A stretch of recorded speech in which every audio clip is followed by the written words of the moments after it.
It's the kind of news that always grabs the headlines. Because of the size and weight of the vehicle, truck accidents are often more severe. And if that accident involves a coachload of tourists, the casualties can go into double figures, and you've got a media event that has people pointing fingers. Almost every single coach accident that happens in the world is reported to the media, so it can perhaps distort the fact that many thousands of coach journeys are made every day completely without incidents. While coaches have a far better accident record than private cars, every accident is one too many.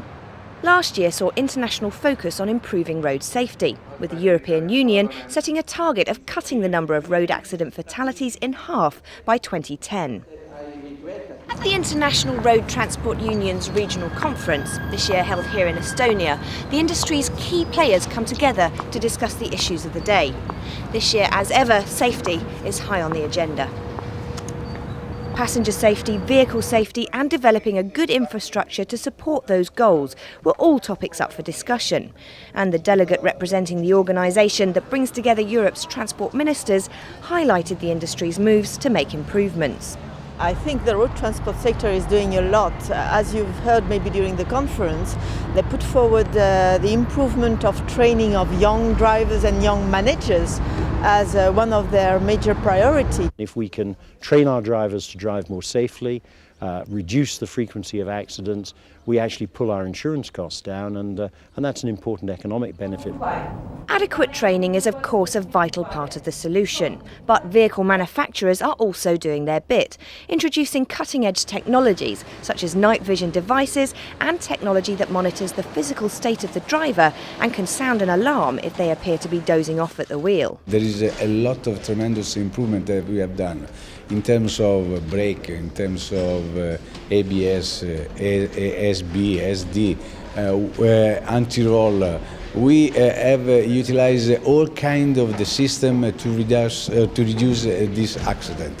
A subject of heated debate at the conference this year was the introduction of the digital tachograph, the latest evolution in technology designed to record the speed and time that a commercial vehicle is driven. It's scheduled for rolling out on August the 5th this year, but many believe the EU member states simply aren't ready for this launch. The European Parliament even voted to delay it until 2006, not least because the driving and rest times the system will record have yet to be agreed. I think they are not ready for this, not all of them. Otherwise we would have it introduced a year before.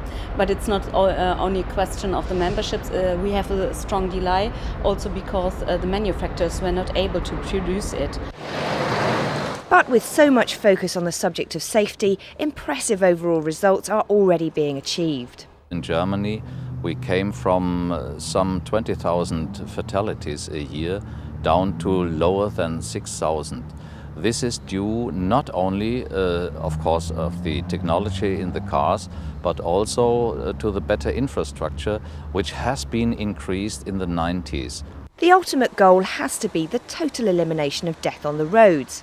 But you can't make effective policies for reducing road fatalities until you have accurate data to work from. Inside the industry, there are a number of initiatives underway to agree what kind of data should we report. And they might not always be the nicest data to report, but at least by reporting them, we give the public the facts. And we, as managers in the industry, can begin to invent initiatives to improve on those statistics. Now, IRU and the EU Commission ask for a new study to research the real causes of accidents with lorries. And I'm sure that the most of the accidents are not a problem with our lorries. A joint Commission IRU study of the causes of accidents involving trucks is now underway to see if truck drivers are safer than other road users. It's this kind of transparency that the industry, government and the general public are after.